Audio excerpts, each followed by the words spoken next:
So this past Sunday, August the 12th, 2018, Rudy Giuliani stopped by Jake Tapper's Sunday morning CNN news program entitled State of the Union, where the subject of Michael Avenatti's 2020 presidential bid came up. I wanted to highlight this part of the interview because for me this encapsulates, in a nutshell, what it means to be a Republican in this day and age.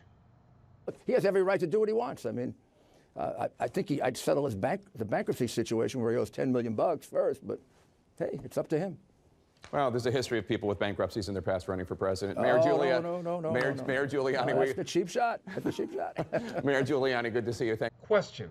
Why is it okay for Rudy Giuliani to level a criticism at one of his adversaries, but when a reporter levels the exact same criticism at his guy, it's a cheap shot?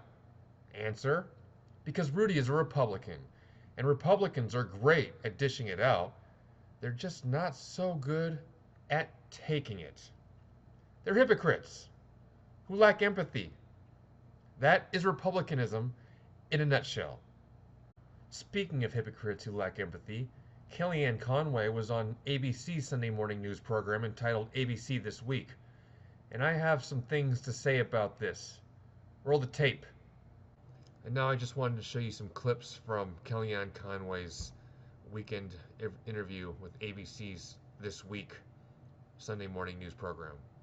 And so the only thing that's changed is that she's now selling books. And look, I think Omarosa is a tremendous disappointment here because she should be taking credit for all the great gains that this president has made with respect to that low unemployment number among African Americans. How is Omarosa a tremendous disappointment? That would imply that you had high hopes for Omarosa in the first place. Who the hell would have high hopes for Omarosa? And get credit for what? Under Barack Obama, African American unemployment went from 16% to 8%. It is now at 6%. So do we give Omarosa credit for that 2%? How did she do it? By bringing in her wedding party into the White House when she wasn't supposed to? It's ridiculous. I think there's a more credible through line from the Obama administration to now. I think I'll just go ahead and give the credit to Obama.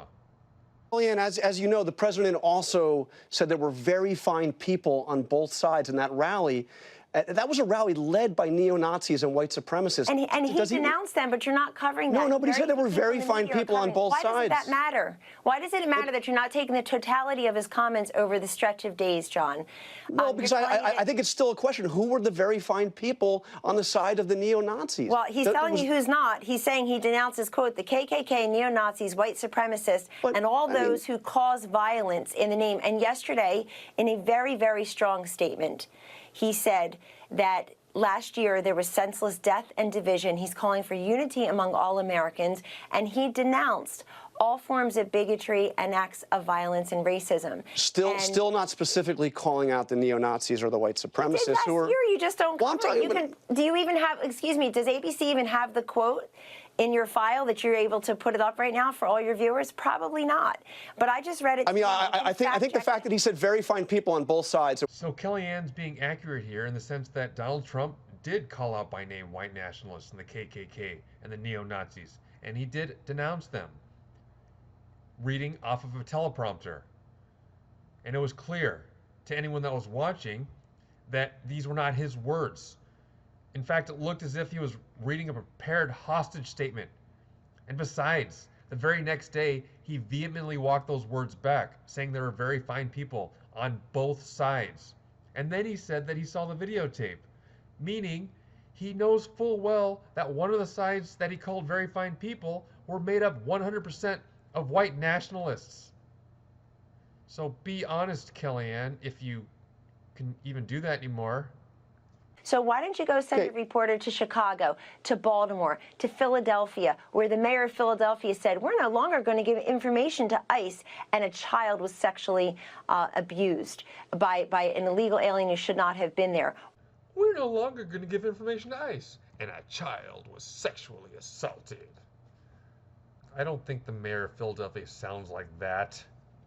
Look, the whole point behind sanctuary cities is to make immigrant communities feel safer in reporting crimes to authorities. It's when you put the threat of deportation on some of these immigrant communities, that's when crimes go unreported.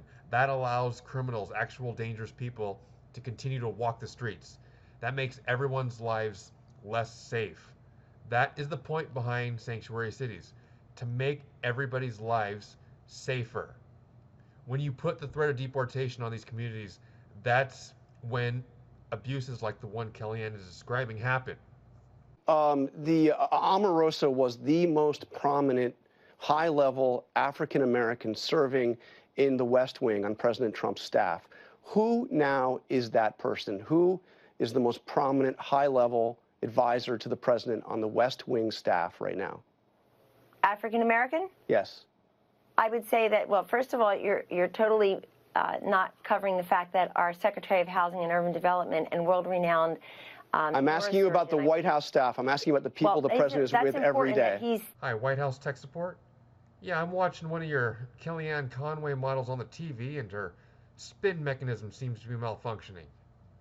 That the president works with Secretary Carson every day. He's trying to break the back of the scourge who of there is on the White House addiction. staff right now? And we have Jerron, who's done a fabulous job and he's been very involved with Jared Kushner and President Trump on prison reform from the beginning. He's been there from the beginning. He worked with Omarosa and others of us. Does he have an office in the West Wing, Kellyanne? He has an office in the EOP, absolutely. The Executive Office of the President, yes. But not in the West Wing. What does that say to have not a single senior advisor in the West Wing who's African American?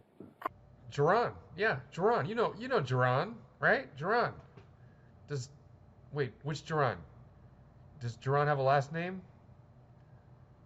It's Smith, by the way. Someone ought to tell Kellyanne that. I don't think she knows. Jerron Smith. I hear he's a stand-up guy, hard worker, decent fellow. To sign an NDA, to sign an NDA in any place of work. I'd be shocked if you didn't have one at ABC. I'm told she signed them when she was on The Apprentice, certainly at the campaign. We've all signed them in the West Wing. And why not have somebody who has signed them in the West Wing there again? You guys have people sign confidentiality agreements? You've signed a non-disclosure? We have confidentiality agreements in the West Wing. Absolutely, we do. And why wouldn't we? And by the way, the fact you're a public employee. Well, hold on. But the confidentiality is implied. Yes, confidentiality is implied amongst groups of non-grifters in healthy, functioning workplace environments full of trustworthy individuals, which the White House is not. Besides, that NDA is not legally enforceable. What is it that you're trying to hide from us, Kellyanne? What do you not want us to see? The first time I ever heard Omarosa suggest those awful things about this president are in this book. And I think that Omarosa, unfortunately, has undercut her own credibility. We're talking about the same Omarosa, right? That Omarosa, like from The Apprentice, you know, the one that got fired 50 billion times, that Omarosa, she undercut her own credibility. What credibility? The only reason we're even interested in this story is because she had tapes. And Democrats are all about tapes. That's all I want to say for now.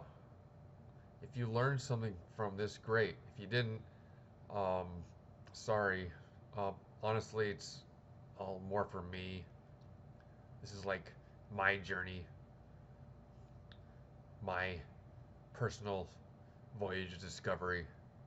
So until next time.